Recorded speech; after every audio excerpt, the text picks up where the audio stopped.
वालेकुम dear friends, उम्मीद है आप सब खैरियत से होंगे।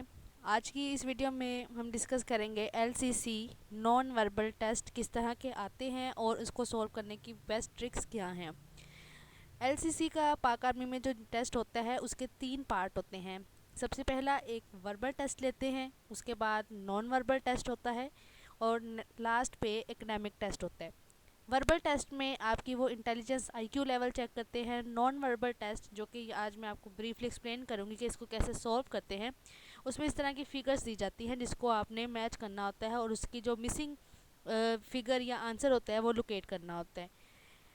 थर्ड वन जो एकेडमिक टेस्ट होता है उसमें आपकी जो डिग्री है जिसमें आपने बैचलर किया है या मास्टर किया है उससे रेलिवेंट क्वेश्चन किए जाते हैं। अगर आपकी बैचलर आपने केमिस्ट्री में किया है तो आपकी केमिस्ट्री से रिलेटेड क्वेश्चन किए जाते हैं, लेकिन वो थर्ड पार्ट होता है। अगर आपका पहला पार्ट जो कि वर्बल टेस्ट होता है और काफ़ी मुश्किल होता है, उसमें एमसीक्यूज़ भी ज़्यादा होते हैं 80+ और उसमें टाइम बहुत कम होता है। अगर वो आपको क्लियर हो जाता है और उसमें 40 मार्क्स जो हैं वो पासिंग मार्क्स होते हैं, अगर वो क्लियर हो जाएगा तो नेक्स्ट आपका नॉन वर्बल टेस्ट ओपन होगा। अगर आप वर्बल टेस्ट में फ़ेल हो जाते हैं तो आप वहीं से आपको सेंटर से निकाल दिया जाता है कि आप फेल हो चुके हैं, क्योंकि ये टेस्ट कंप्यूटर पे होते हैं, हैंड रिटन फॉर्म में नहीं होते बल्कि सॉफ्ट फॉर्म में होते हैं। तो उनमें कंप्यूटर्स में ऐसे सॉफ्टवेयर होते हैं जिससे आपकी मार्क्स कैलकुलेशन होती जाती है साथ साथ। तो अगर आपका वर्बल टेस्ट क्लियर है उसके बाद ऑटोमेटिक ही नॉन वर्बल टेस्ट ओपन हो जाता है। नॉन वर्बल टेस्ट में अगर आपके पासिंग मार्क्स आ जाते हैं या इस पासिंग मार्क्स से अबव आ जाते हैं तो आपका एकेडमिक टेस्ट ओपन हो जाता है। उसके बाद एक आपको एक फीडबैक सर्वे होता है, वो ओपन होता है जिसको आप फिल करते हैं और आपका ये एक कंप्लीट जो एलसीसी पाक आर्मी का टेस्ट है वो इन 3 मॉड्यूल से होके कंप्लीट हो जाता है। तो आज की इस वीडियो में हम डिस्कस करते हैं कि नॉन वर्बल टेस्ट किस तरह का होता है और उसमें किस तरह के क्वेश्चन आते हैं। तो सबसे पहले ये क्वेश्चन ओपन है, सिलेक्ट द अप्रोप्रिएट और suitable choice to complete the sequence. इसमें सीक्वेंस फिल करने के या फिगर मैच करने के और या इस तरह के अगर ये फिगर्स आ रही हैं, ये सीक्वेंस आ रहा है तो उसके बाद अगली फिगर कौन सी होगी आपको उसको फाइंड आउट करना पड़ेगा। तो अभी आप ये देख सकते हैं कि इसमें क्वेश्चन में 3 फिगर्स बनी है और चौथी हमने फाइंड आउट करनी है कि चौथे नंबर पे कौन सी फिगर यहाँ पे आ सकती है। तो अगर आप देखें तो इसमें जो फर्स्ट फिगर है इसकी ये ट्राइंगल है, इसका जो फेस है ये अपर साइड पे है, जबकि दूसरी फिगर में ये राइट साइड पे हो गया है, जैसे कि यहाँ पे आप देख सकते हैं। यानी कि ये 690 डिग्री के एंगल पे ये ट्राइंगल रोटेट कर रही है। थर्ड पार्ट सी में क्या है कि ये लेफ़्ट साइड से अब ये डाउन आ गई है, ये भी 90 डिग्री के एंगल पे बिल्कुल इसकी जो है रोटेशन हो रही है। अब फर्स्ट पे अगर हम देखें तो वो अप थी, सेकंड फिगर में वो 90 एंगल रोटेट करके वो राइट साइड पे आ गई है, जबकि थर्ड फिगर में वो 90 एंगल रोटेट करके डाउन साइड पे आ चुकी है। और इससे अगली फिगर क्या होगी, अब इन तीनों फिगर्स को देख के हमें इतना आइडिया हो गया कि हर फिगर में 90 एंगल की रोटेशन होनी है। ओके, उसके बाद क्या होगा कि 90 एंगल की रोटेशन होगी और साथ में ट्राइंगल उसी तरह मूव करती जाएगी। अब नेक्स्ट पे जब हम 90 एंगल की रोटेशन करवाएंगे तो ये क्या होगा कि ये जो इसकी ये डाउन साइड है ये शिफ्ट होके इस साइड पे चली जाएगी। तो हमें आंसर में वो फिगर ढूंढनी है जो कि लेफ़्ट साइड की तरफ हो। तो यहाँ पे अगर आप फिगर 1 देखें तो फिगर पार्ट ए में इसकी जो है वो बिल्कुल अप है, जो कि इसका आंसर बिल्कुल भी नहीं हो सकता क्योंकि 90 एंगल की रोटेशन होनी है। ठीक है, बी पॉसिबिलिटी है, बल्कि बी ही इसका आंसर है। सी पार्ट में देखें तो सी में वो वहीं पे है, उसकी कोई मूवमेंट नहीं हुई, इसलिए ये भी आंसर नहीं हो सकता।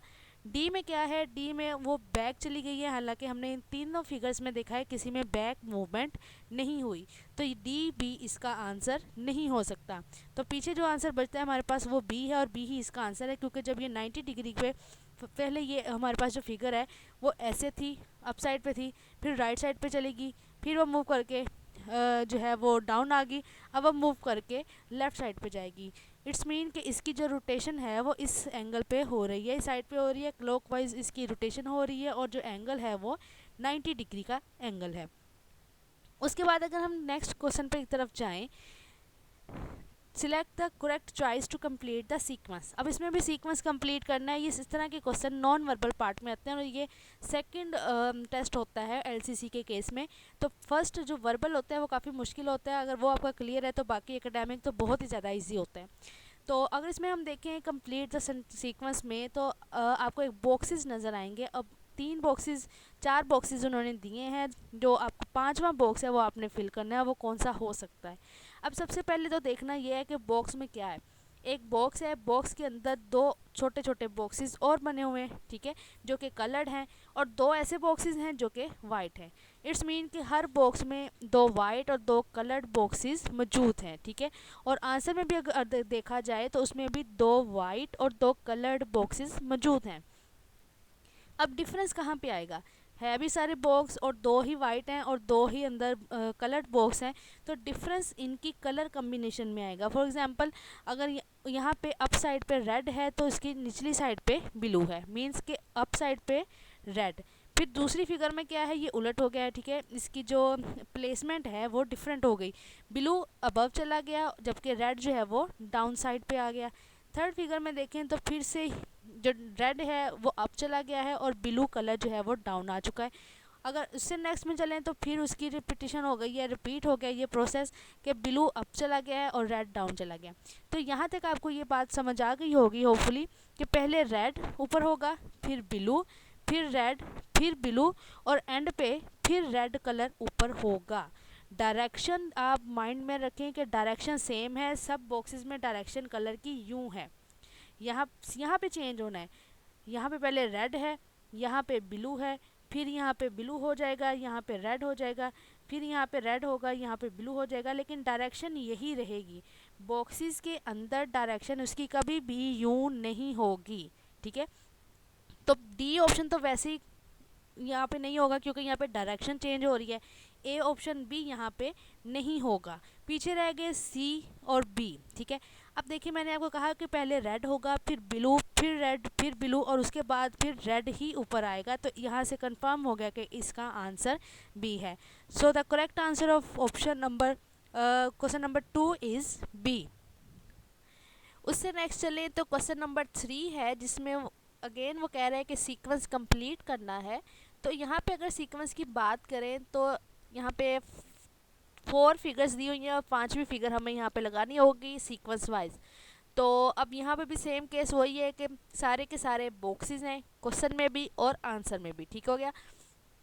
उसके बाद अगर देखा जाए तो सब में 2 कलर्ड हैं डॉट्स और 2 जो है कॉर्नर उनके खाली हैं। 2 कॉर्नर्स पे कलर्ड बॉक्सेस हैं और 2 कॉर्नर खाली हैं, और वो कलर भी क्वेश्चन में भी और आंसर में भी सेम है। अगर हम बात करें कि यहाँ पे अब इसकी रोटेशन हो रही है, देखें पहले बॉक्स में उसकी जो डॉट्स हैं वो अप साइड पे हैं, ठीक है। नेक्स्ट फिगर में क्या हो गया है कि वो एक कॉर्नर छोड़ के जहाँ पे वो पहले थे, अब उसको छोड़ के अब वो नेक्स्ट कॉर्नर की तरफ चले गए हैं। पहला डॉट वहीं पे है, सिर्फ एक डॉट की मूवमेंट हुई है, वो अपनी जगह ये वाली जगह छोड़ के वो नेक्स्ट कॉर्नर की तरफ चला गया है, ठीक है। अब उससे नेक्स्ट वीडियो में क्या हुआ है, पहले एक डॉट मूव करेगा फिर दूसरा डॉट मूव करेगा, दोनों dots at a time move नहीं करेंगे। थर्ड फिगर में क्या हो गया कि अब ये डॉट तो अपनी प्लेस पे रहेगा, अब क्योंकि पहले ये मूव कर चुका है, अब दूसरा डॉट जो है वो अपनी जगह से मूव करके इस जगह आएगा। तो ये थर्ड फिगर में हमारे पास ये ऐसा सीन है कुछ। उसके बाद क्या होगा कि अब पहला डॉट भी मूव कर गया, अब दूसरे की बारी है, ठीक है। अब ये क्या होगा, ये अपनी पोजीशन से मूव करके इस साइड पे की तरफ जाएगा। जब इस साइड की तरफ जाएगा तो ये हमारे पास कुछ ऐसी फिगर आ जाएगी जिसमें एक डॉट अभी अपनी पोजीशन पे ही है, बल्कि एक डॉट ने मूवमेंट की है, ठीक हो गया। अब इससे नेक्स्ट में क्या होगा, जैसे मैंने पहले बताया कि पहले एक डॉट की मूवमेंट होगी, उसकी मूवमेंट हुई तो हमारे पास ये फिगर बनी, ठीक है। अब वो वहीं पे स्टिल रहेगा। दूसरी जो इसकी तीसरी फिगर है उसमें क्या होगा कि पहले वाला डॉट मूव करके उसकी जगह पे आ जाएगा। फिर अगली फिगर में क्या होगा कि वो नेक्स्ट जो डॉट था वो और आगे चला गया, और जो पिछला रेड कलर का डॉट है वो अभी भी अपनी इस पोजीशन में ही मेंटेन है। इससे अगली जो फिगर होगी उसमें क्या होगा, अब ये रेड वाला डॉट मूव करके यहाँ पे आएगा, ठीक है। तो वो उसका आंसर होगा, जिस फिगर में ये आपको सीक्वेंस नज़र आएगा वो उसका आंसर है, ठीक है। अब ये फिगर तो बिल्कुल भी नहीं हो सकती ये वाली, क्योंकि यहाँ पे तो बात तो हो रही है कि वो मूवमेंट उसकी हो रही है इस डायरेक्शन में क्लॉकवाइज, ठीक है। वो मूव करके पहले ऐसे थे फिर ऐसे हो गए, ठीक है, फिर वो इस तरह आएंगे, ये उसकी क्लॉकवाइज मूवमेंट है। और यहाँ पे क्या हो रहा है कि अभी तो वो ऊपर गए ही नहीं है, ठीक है, अभी तो वो अपर साइड पे गए ही नहीं है, तो ये तो डायग्राम ये वाली तो हो ही नहीं सकती। सेकेंडली ये कि अगर हम बात करें, मैंने जैसे आपको पहले कहा कि इन सब फिगर्स में क्या है कि एक टाइम पे एक डॉट की मूवमेंट हो रही है, दूसरा डॉट वहीं पे स्टिल है, ठीक है। तो यहाँ पे क्या है कि हमारे पास दोनों डॉट की मूवमेंट हमें शो हुई, मीन्स टू से कि रेड भी इधर आ गया और ये भी ऊपर चला गया ग्रीन भी, तो ऐसे तो पॉसिबल ही नहीं है, एक टाइम पे एक डॉट की मूवमेंट होनी है। फिर उससे ये भी नहीं हो सकती, बी ऑप्शन भी नहीं हो सकता।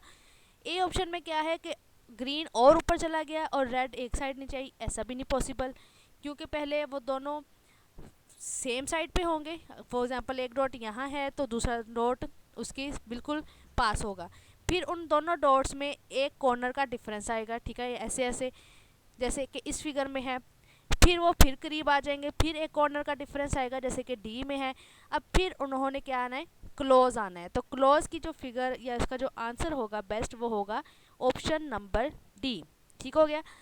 नेक्स्ट पे चलें तो इसकी आपको से वो पूछ रहे हैं select the appropriate choice to complete is to as a sequence. Sorry, question number 4। इसमें भी आपको सीक्वेंस कंप्लीट ही करना है, और सीक्वेंस में वो आपसे क्या पूछ रहे हैं कि अब एरो यहाँ पे गिवन है, एरो की डायरेक्शन चेंज हो रही है। अब आप देखें, चाहे वो एरो स्ट्रेट है या वो इस तरह करके है, इट डजेंट मैटर। आपने एरो का ये जो आगे ये हेड है इसको देखना है कि ये हेड की मूवमेंट किस तरफ हो रही है। ये एरो का हेड होता है जी, और ये जो होती है ये एरो की टेल होती है। तो टेल जब जारी सी बात है, जब हेड मूव करेगा तो टेल भी मूव करेगी। ठीक हो गया। अब बात यह है कि सब में बॉक्सेस हैं और सब बॉक्सेस में एरो है, साथ में उसका हेड भी है और टेल भी है, क्वेश्चन में भी और आंसर में भी। डिफरेंस आ रहा है उसकी रोटेशन में। ठीक हो गया। अब पहली डायग्राम में क्या है कि एरो की डायरेक्शन इस साइड पे है, ओके। सेकंड में वो क्या होगी कि वो डाउन होगी, यहाँ से वो किस डायरेक्शन में चलेगी, इस डायरेक्शन में। पहले वो इधर थी राइट साइड पे, फिर वो चलेगी डाउन। एंगल कौन सा बना, 90 का, मीन्स टू से 90 डिग्री की रोटेशन हुई, ओके। नेक्स्ट में वो क्या है, एरो किधर चला गया, अगेन इधर, यहाँ पे कौन सा एंगल बना, 90 डिग्री का। ठीक हो गया। पहले वो राइट साइड पे थी, फिर वो डाउन गई, फिर वो लेफ्ट गई, अब फिर वो कहाँ जाएगी, 90 एंगल रोटेट करके अप साइड की तरफ। तो यहाँ पे भी कौन सा एंगल बनेगा, 90 का एंगल बनेगा। तो इस तरह ये इस तरह इसकी रोटेशन होगी, ठीक है। तो अब इसकी एंड पे रोटेशन कौन सी होने वाली है, अप साइड पे।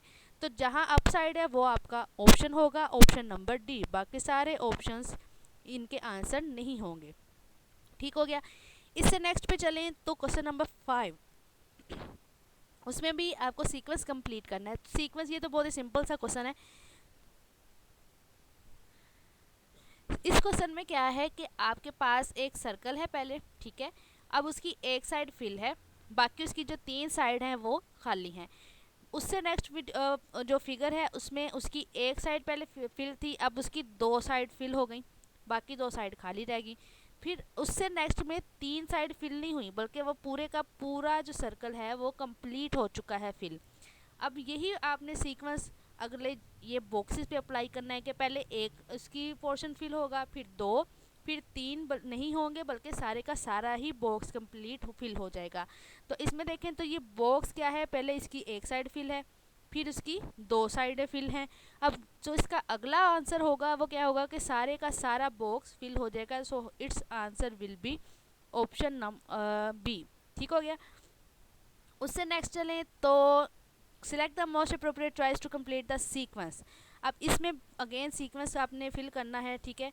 और सीक्वेंस फिल करने के लिए आपको क्या है कि आप एक बॉक्स के अंदर एक ट्राइंगल बनी हुई है, ये बॉक्स बना हुआ है, ठीक है। उसके अंदर एक ट्राइंगल सी इस तरह बनाती है और उसके अंदर जो है वो छोटा सा स्टार है।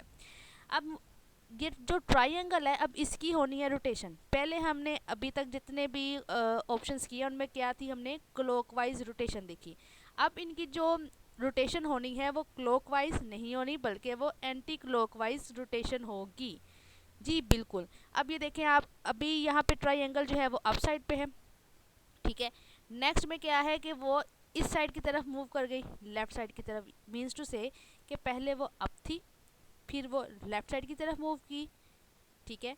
फिर वो डाउन आई, तो अब नेक्स्ट पे कहाँ जाएगी, वो राइट साइड की तरफ। पहले वो अप मूवमेंट हुई उसकी, ठीक है। उसके बाद उसकी 90 डिग्री की, हर अगर आप एंगल देखें तो हर जगह कौन सा एंगल बन रहा है जी, 90 डिग्री का। 90 डिग्री वो रोटेट करके वो चलेगी लेफ्ट साइड की तरफ, जैसे कि ऑप्शन नंबर बी में है।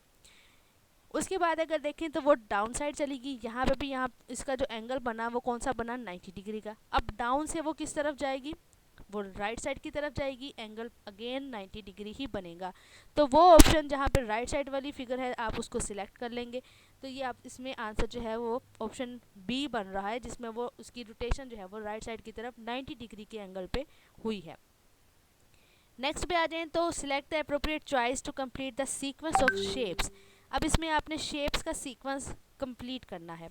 अब शेप्स किस तरह की हैं कि पहले एक बना हुआ है सर्कल, सर्कल के अंदर आपको नज़र आ रही है एक छोटी सी ट्रायंगल, ठीक है। पहले ये शेप है। दूसरी शेप में इन्होंने क्या किया है कि जो बाहर वाली चीज़ थी, सर्कल था, अब उसको उन्होंने क्या किया कि जो उसके वो ऐसे बना दी है और उसके अंदर जो ट्रायंगल थी वो ट्रायंगल उस सर्कल के ऊपर बना दी है।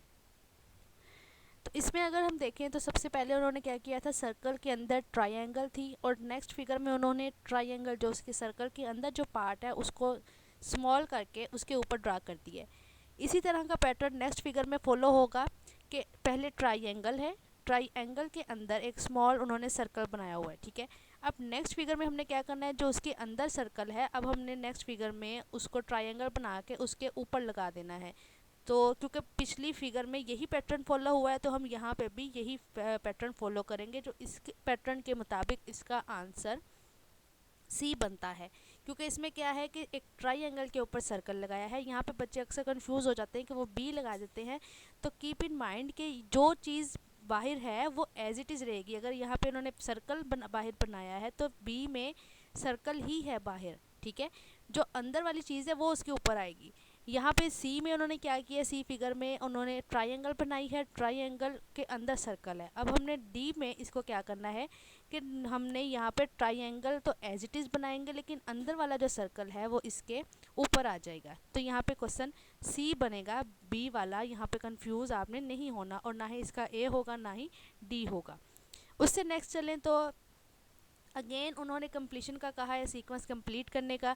तो उसमें भी बॉक्स बना हुआ है, बॉक्स के अंदर स्मॉल बॉक्सेस और हैं और उनमें से एक बॉक्स कलर्ड है, बाकी सारे जो हैं वो अनफिल्ड हैं, उनका वाइट कलर है। तो सब में चाहे वो क्वेश्चन वाले बॉक्सेस हों या आंसर वाले, यही चीज़ आपको कॉमन नज़र आ रही है। इसमें कोई यानी कि डिफरेंस अब यहाँ पे भी रोटेशन का ही आएगा। तो रोटेशन यहाँ पे कैसे हो रही है कि आप अगर देखें तो यहाँ पे ये वाला बॉक्स कंप्लीट है।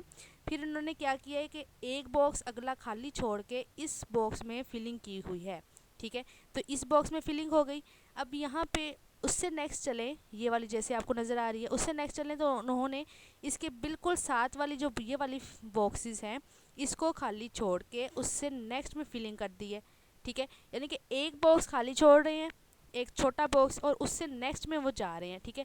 अब इसमें अगर देखें हम तो इसमें भी उन्होंने क्या किया कि ये जो जगह है ये खाली छोड़ दी और उससे नेक्स्ट में उन्होंने फिलिंग कर दी है। तो इसकी जो नेक्स्ट होगी उसमें भी हमें यही पैटर्न फॉलो करना होगा कि इससे नेक्स्ट वाली जो है ये वाली, ये हमें खाली छोड़नी होगी, ठीक है।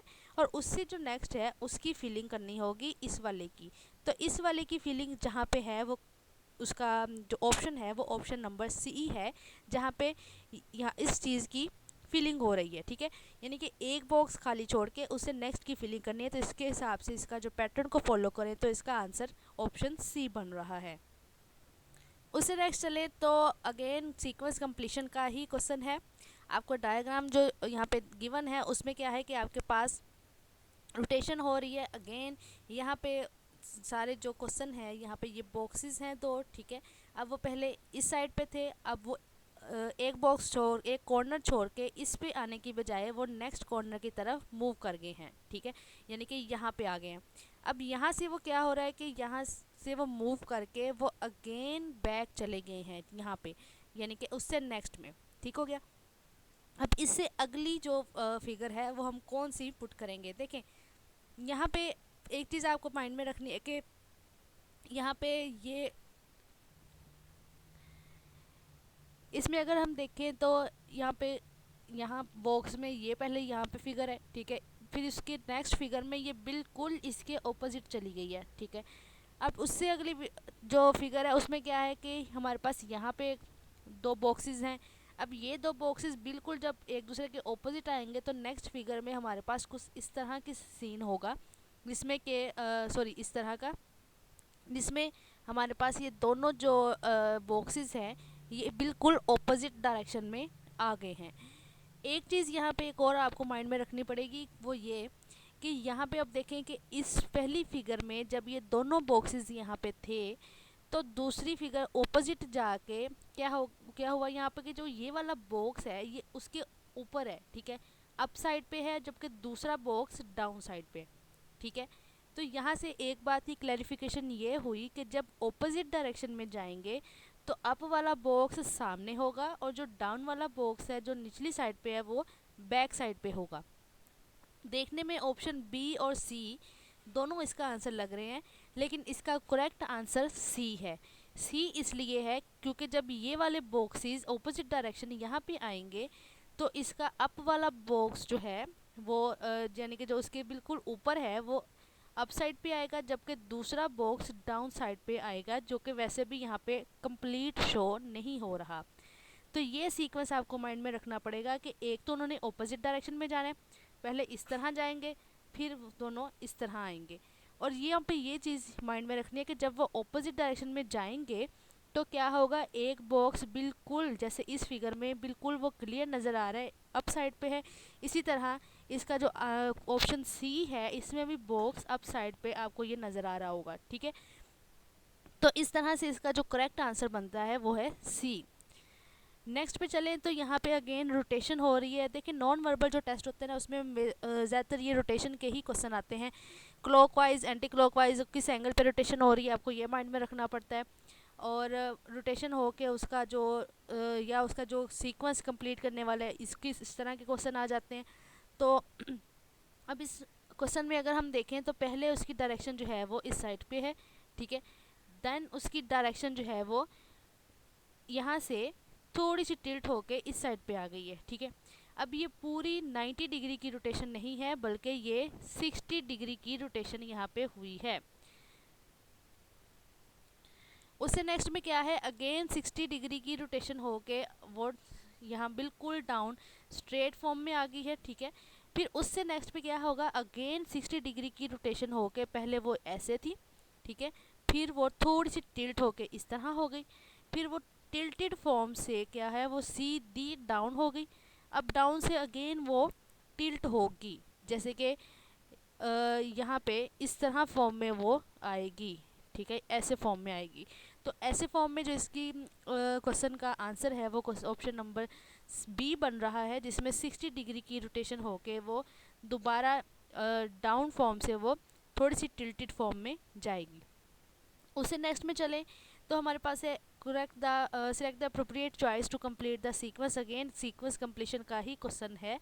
इसमें अगर आप गौर से देखें तो ये देखें एक बॉक्स में क्या है कि एरो यहाँ पे बिल्कुल स्टार्ट में है, नेक्स्ट फिगर में क्या है वो अप साइड पे चला गया, ठीक है। पहले उसकी जो टेल है वो इस कॉर्नर से मिल रही थी, दूसरी फिगर में उसका जो हेड है वो उस कॉर्नर से मिल रहा है और सेम कॉर्नर है, सेम कॉर्नर, ये नहीं कि पहली में इस साइड पे होगी और दूसरी में वो इस साइड पे चली जाएगी, नो, सेम कॉर्नर है, ठीक है, डायरेक्शन सेम है। लेकिन फर्स्ट फिगर में उसकी ये जो टेल है, देखिए ये एरो होता है ना, ये इसका हेड होता है और ये उसकी टेल होती है। यहाँ पे इसकी टेल जो है वो इस कॉर्नर से ज्वाइन हो रही है, अगली फिगर में उसका हेड उस कॉर्नर से ज्वाइन हो रहा है, ठीक है। अब इससे नेक्स्ट क्या फिगर होगी ये हमने बताना है, और उससे नेक्स्ट उन्होंने वो दे दी है जिसमें हेड ज्वाइन हो रहा है इस कॉर्नर से। तो मैंने जैसे आपको कहा कि डायरेक्शन सेम होगी, इन दोनों की डायरेक्शन जो थी वो इस तरह थी, इसकी और इसकी डायरेक्शन इससे देख के पता चल रही है कि वो अप साइड पे इस तरह होगी। अब इस फिगर में उसका अगर हेड ज्वाइन हो रहा है इस कॉर्नर के साथ तो उससे पिछली फिगर में उसकी टेल ज्वाइन होगी, जैसे कि ऑप्शन डी में है, ठीक हो गया। पहले टेल ज्वाइन होगी यहाँ पे और उससे नेक्स्ट में उसका यहाँ पे हेड जो कि यहाँ पे शो करवाया गया है, ठीक हो गया। इसका ऑप्शन नंबर डी आंसर होगा। उससे नेक्स्ट में चले तो select the appropriate choice to complete the sequence. Again sequence completion का ही क्वेश्चन है। इसमें इन्होंने क्या किया है कि आपके पास पहले एक बॉक्स है, एक बड़ा बॉक्स है, फिर उसके बाद एक छोटा बॉक्स शो करवाया गया है। फिर उसके बाद क्या किया है कि दोनों बॉक्सेस को मिला के एक पहले बड़ा बॉक्स फिर छोटा बॉक्स उसके अंदर उसको ऐड कर दिया है। इसी तरह अगला ये एक पैटर्न है, यानी कि एक कैपिटल बॉक्स फिर स्मॉल बॉक्स फिर उसके अंदर दोनों को मिक्स कर दिया, कंबाइन कर दिया। उससे नेक्स्ट में अगर देखें तो सर्कल है और उसके बाद वाली फिगर यहाँ पे शो नहीं की। सर्कल के बाद एक ऐसी फिगर है जिसमें दो सर्कल हैं, एक कैपिटल और एक स्मॉल। इट्स मीन ये तो बहुत ही सिंपल सा क्वेश्चन है कि अब सर्कल के अंदर जो छोटा सर्कल है हमें वो सर्च आउट करना है, तो उसका जो आंसर होगा वो ए होगा। तो यहाँ पे इसका आंसर सी दिया हुआ है जो कि इसका आंसर गलत है। यहाँ पे इसका आंसर ए ही होगा, क्योंकि ये देखें ये बॉक्स है, बॉक्स के अंदर अगेन बॉक्स है, ठीक है। यहाँ पे ये क्या है, ये सर्कल है, तो सर्कल के अंदर हमें बॉक्स नहीं बल्कि सर्कल ही लेना है जो कि ऑप्शन ए है। तो इसका आंसर ऑप्शन ए है, ऑप्शन सी नहीं है। सॉरी यहाँ पे मिस्टेक है, यहाँ पे आप ऑप्शन ए लिखेंगे, ठीक हो गया। तो यहाँ तक हमने कुछ जो ऑप्शंस हैं नॉन वर्बल टेस्ट के उनको डिस्कस किया है। इससे आने वाली वीडियोस में इंशाल्लाह ताला मज़ीद इसकी जो है इसकी ट्रिक्स और इस पे अप्लाई करने के जो मेथड्स हैं, इसको सॉल्व करने के मेथड्स हैं, हम उनको डिस्कस करेंगे। So stay tuned with young researchers. Thank you very much.